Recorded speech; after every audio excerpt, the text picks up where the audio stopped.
On today's segment is Andi Simon, corporate anthropologist, author, president and CEO of Simon Associates Management Consultants. Today's topic is market trends. Thank you for being here. From the perspective of a corporate anthropologist, how can businesses capitalize on market trends? All too often, companies are very comfortable in the way they've always done things.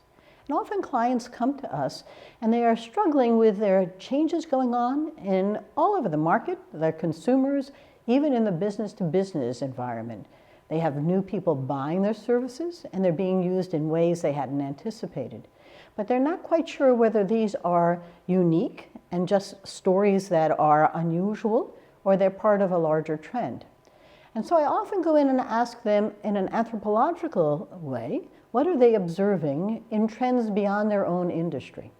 What's very important is they begin to look outside of their industry because the small things that seem to be happening to their business may reflect a much larger transformation that's going on, often because, for example, a new generation is taking on roles, or a new type of consumer is buying in different ways, or there are new channels for distributing products.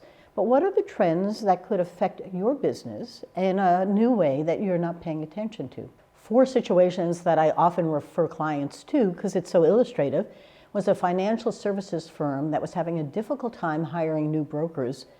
What they didn't realize was that the Merrill Lynches of the world had stopped training them. And so there wasn't a whole cadre of young people who were looking to be hired by this kind of a financial planning firm. There are doctors that we work with all the time who are struggling with the fact that hospitals are buying up doctor offices and the old referral streams are changing. And on the other side of that is consumers are looking at health grades and other online sources to see which doctor they should go to. Could a patient actually buy a doctor online? They are, and they're doing it abundantly. And then there's the movement to LEDs. We had one client situation and they really understood the incandescent light bulb industry and how to distribute bulbs that way. LEDs were changing everything. Everything was changing in the competition, but all the price points. How was this going to affect them? And my last one is a car manufacturer who wasn't paying attention to the fact that cars were being made out of aluminum and they still made it out of steel. And we had to work with them on how to reinvent their business to begin to adapt to this trend, and it was moving very quickly. So the trends are happening, and can a little anthropology help them better see the application? Because all too often they discount them, ignore them, and say it's a fad, it's going to go away. I don't think aluminum cars are going to go away. So it becomes an interesting discussion to have as a client is beginning to adapt to it. Market trends are right in front of us, but how can CEOs spot them?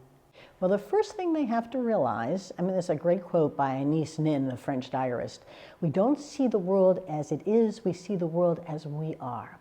And I keep looking in a mirror to see exactly what they see, but they don't see what's really going on. They project out to it what they believe to be true, and then they sort the reality to conform to it.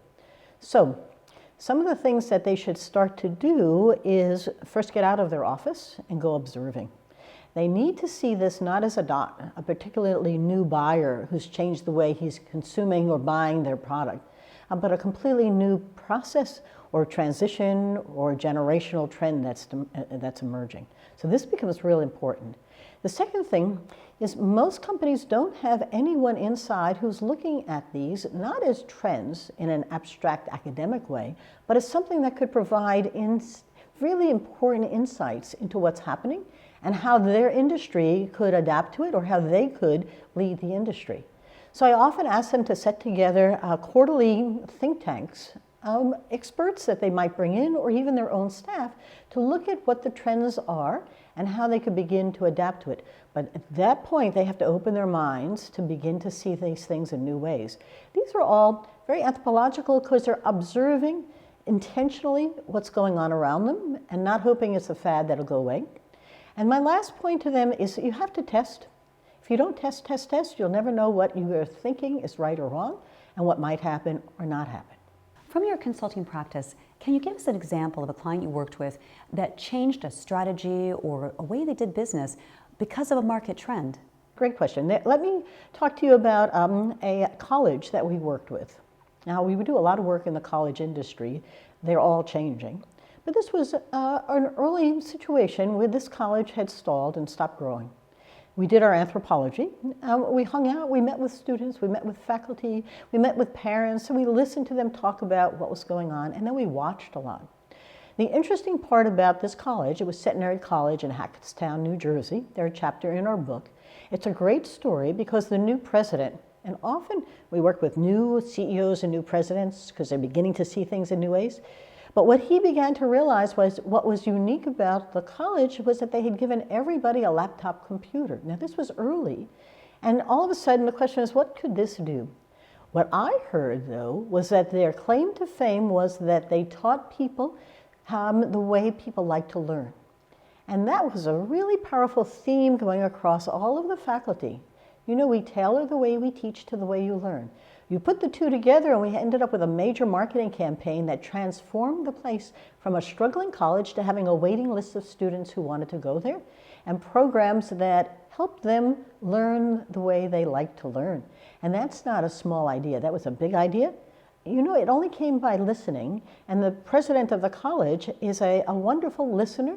Intuitively, he gets it. And so we don't know what we don't know, so let's listen and see where we can come up with something that could really change the way we're doing things. Any closing thoughts? Well, like Andi Simon, we have to stop looking at the way things are from our perspective and really start to take a look at what's happening. But I think the most important thing is to get out of your own industry. Airbnb or Uber or Zipcars or autonomous vehicles are all going to change lots of things. And the industries that they are challenging didn't know they were coming and really wish they would go away. What's going to happen to yours? And that's coming fast and soon to a community right near you. Thank you so much for sharing your insights today. And be sure to watch our full series on how corporate anthropology can help your business.